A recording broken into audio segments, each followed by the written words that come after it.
ओम। कर्मफल विवरण। प्रश्न संख्या 27। किन्हीं शास्त्रों में लिखा है कि ज्ञानात मुक्ति ही, ज्ञान से ही मुक्ति हो जाती है, तो फिर कर्म करने की आवश्यकता ही क्या है? उत्तर, यह सत्य है कि शास्त्र में लिखा है कि ज्ञान से मुक्ति होती है, किंतु इसका अर्थ यह नहीं लेना चाहिए कि मुक्ति की प्राप्ति के लिए कर्म व उपासना को नितांत छोड़ दे। केवल ज्ञान प्राप्त ही करते रहो, वहाँ उस प्रकरण में केवल ज्ञान की प्रधानता बताई गई है, न कि एकाकीपन। ध्यान देने की बात है कि बिना कर्म के ज्ञान की भी प्राप्ति नहीं हो सकती, और ज्ञान प्राप्त करके व्यवहार में न लावे, उपासना न करे, तो ज्ञान का कोई लाभ भी नहीं होता है। ज्ञान होता ही इसलिए है कि उसे व्यवहार में लाया जाए। यदि ज्ञानात मुक्ति से मात्र जान लिया जाए, कर्म को छोड़ना अर्थ लिया जाए, तो फिर वेद से विरोध उत्पन्न होगा। वेद में कहा है कि अकर्मा दस्यु, ऋग्वेद 10 मंडल, जो कर्म नहीं करता वह दस्यु है। कुर्वेण्येह कर्माणि जिजीविषेच्छतं समाह, यजुर्वेद 40वां अध्याय। हे मनुष्य, तू कर्म करता हुआ 100 वर्ष तक जीने की इच्छा कर। गीता में भी अनेकत्र भगवान श्री कृष्ण ने कर्म करने का आदेश दिया है। तस्मादसक्तः सततं कार्यं कर्म समाचर, गीता 3रा अध्याय। शरीर यात्रापि च तेन प्रसिद्ध भेद कर्मणः, गीता 3रा अध्याय।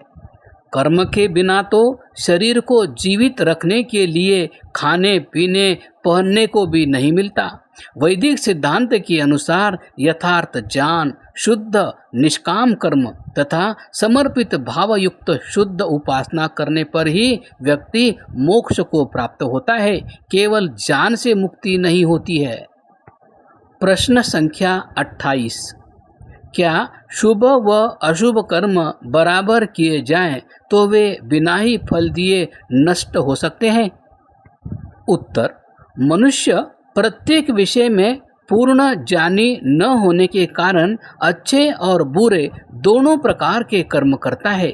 दोनों प्रकार के कर्मों का अपना अलग अस्तित्व है। दोनों का अलग अलग सुख दुख रूप में फल मिलता है। अच्छे कर्मों का फल सुख तथा बुरे कर्मों का फल दुख मिलता है।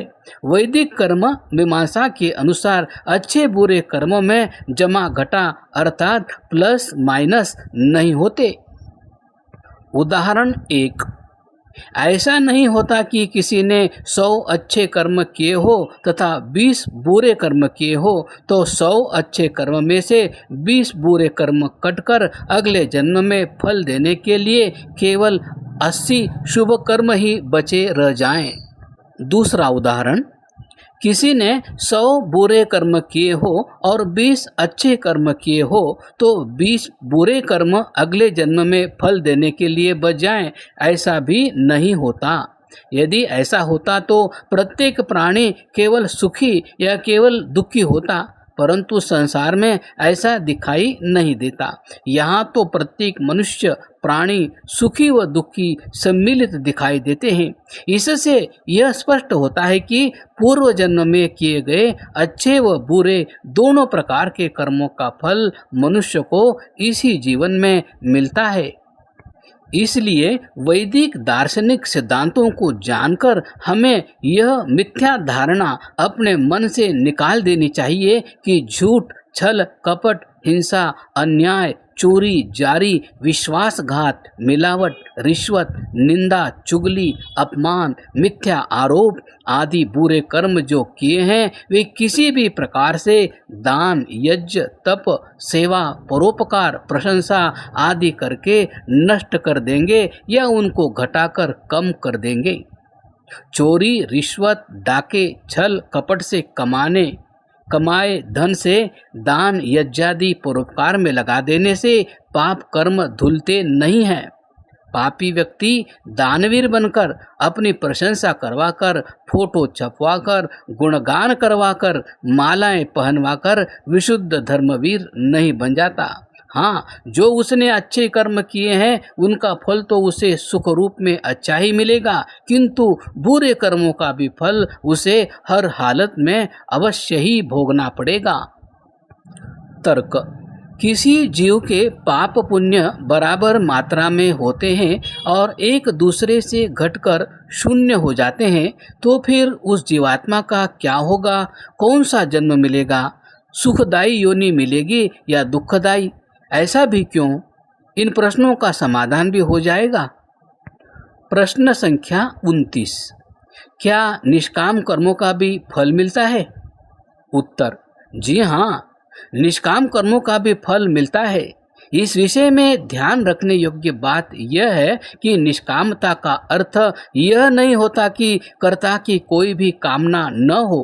प्रत्येक कर्म के पीछे कोई न कोई कामना तो होती ही है। अकामस्य क्रिया का विदृश्यते नेह करहिचित् यद यद ही कुरुते किंचित तत्कामस्य चेष्टितम्। मनुस्मृति। निष्काम कर्म का अर्थ होता है जिस कर्म के पीछे लौकिक, सांसारिक, ऐन्द्रियक सुखों की कामना न हो।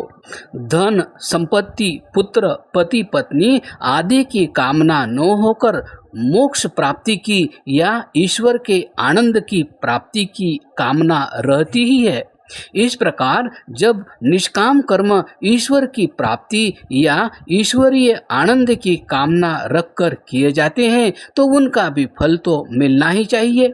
तो फिर प्रश्न हो सकता है कि निष्काम कर्मों का फल किस स्वरूप वाला होता है? इसका समाधान यह है कि निष्काम कर्म करने वाले व्यक्ति में जीव और प्रकृति का प्रकृष्ट विवेक उत्पन्न होता है। परिणाम स्वरूप उसका अंतःकरण पवित्र हो जाता है और वह व्यक्ति ईश्वर को प्राप्त करने की योग्यता का संपादन कर लेता है। प्रश्न संख्या 30। उपासना एक प्रकार का मानसिक कर्म है, तो फिर उपासना को कर्म से भिन्न क्यों माना गया है? वह तो कर्म के क्षेत्र में ही आ जाएगी। उत्तर: उपासना का वास्तविक अर्थ ईश्वर के आनंद में मग्न हो जाना, उसकी अनुभूति करना ही है। यह अनुभूति शरीर, मन, इंद्रियों के माध्यम से नहीं होती। आत्मा सीधे ही अपने सामर्थ्य से ईश्वर के साथ समाधि के माध्यम से संबंध जोड़कर आनंद की अनुभूति करता है। इसलिए यथार्थतः उपासना को मानसिक कर्म नहीं कह सकते, क्योंकि यह कर्म की परिभाषा वाले क्षेत्र में नहीं आता है। तो फिर शंका उठती है कि योगाभ्यासी साधक के द्वारा जो संध्या समय में जप, ध्यान, चिंतन, स्तुति, प्रार्थना आदि मानसिक क्रियाएं की जाती है, वह तो कर्म की ही श्रेणी में आ जाएगी। फिर उन्हें क्यों उपासना कहा जाता है? इसका समाधान यह है कि ईश्वर के आनंद में मग्न होने से पूर्व तक जो भी क्रियाएं की जाती हैं वे सभी मानसिक कर्म की ही कोटि में आ जाएंगी। पुनरपि इन सभी मानसिक कर्म की क्रियाओं जो उपासना के साधन अष्टांग योग, यम नियम आदि बताए गए हैं के अंतर्गत आ जाने से गौण रूप से उपासना कह दिए जाते हैं। वास्तव में ये क्रियाएं उपासना नहीं है। प्रश्न संख्या 31। जीवन मुक्त व्यक्ति अपने बचे शुभ अशुभ कर्मों का फल भोगता है या नहीं? उत्तर: जी हाँ, भोगता है। जीवन मुक्त मनुष्य उसको कहते हैं जिसने ईश्वर साक्षात्कार कर लिया हो तथा ईश्वर से समाधि अवस्था में प्राप्त विशेष ज्ञान विज्ञान से अविद्या के समस्त संस्कारों को दग्ध बीज अवस्था में नष्ट कर दिया हो। ऐसे व्यक्ति का यह शरीर अंतिम होता है। इस शरीर के नष्ट होने के पश्चात आगे कोई नया शरीर नहीं मिलता है। वह जीवात्मा समस्त प्राकृतिक बंधनों से मुक्त होकर ईश्वर के निकट मोक्षानंद की अनुभूति करता है। ऐसा जीवन मुक्त मनुष्य जितने साल तक जीवित रहता है तब तक इसी जीवन में अपने अवशिष्ट कर्मों को भोगता रहता है। शेष कर्म जो बच जाते हैं उन्हें वह मुक्ति की समाप्ति के पश्चात जब पुनः मनुष्य शरीर धारण करता है तब भोगता है। इस विषय से संबंधित एक वैदिक सिद्धांत का परिज्ञान रखना चाहिए।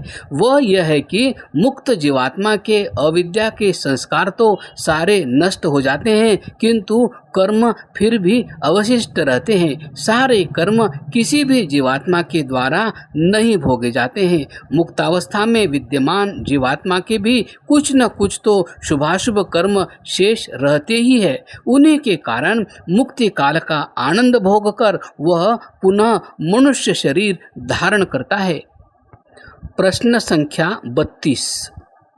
नियत विपाक कर्मों, जिन कर्मों का फल मिलना निश्चित हो गया है, ऐसे कर्म का फल जन्म धारण के समय ही एक साथ पूरा का पूरा मिल जाता है या बाद में भी मिलता रहता है? उत्तर, नियत विपाक कर्मों का फल जाति, आयु और भोग के रूप में मिलता है, परंतु यह जन्म के समय ही एक साथ नहीं मिलता।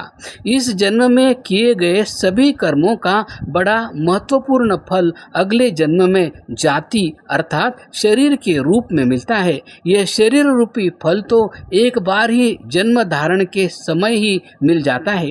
नियत विपाक का दूसरा फल आयु के रूप में मिलता है। यह आयु अर्थात जीवन काल पूर्व कर्मों के अनुसार निश्चित होती है, किंतु वर्तमान के कर्मों के परिणाम व प्रभाव से इसे घटा या बढ़ा भी जा सकता है। इसका वर्णन अन्यत्र प्रश्न में किया गया है, वहां देखें। नियत विपाक कर्मों का तीसरा फल भोग होता है। भोग का तात्पर्य यहाँ पर जिन साधनों से मनुष्य प्राणी को सुख दुख की प्राप्ति होती है उनका ग्रहण करना चाहिए, यथा भोजन, वस्त्र, भवन, सोना चांदी, भूमि, रुपया, पैसा आदि। यह भोग भी मनुष्य वर्तमान के कर्मों के परिणाम प्रभावों से घटा बढ़ा भी सकता है। सिद्धांत यह बना कि नियत विपाक कर्मों का फल जन्म धारण के समय भी मिलता है और आगे जीवन भर यथा अवसर शरीर, इंद्रिय, मनादि से किए गए कर्मों से प्राप्त धनादि के माध्यम से मिलता ही रहता है।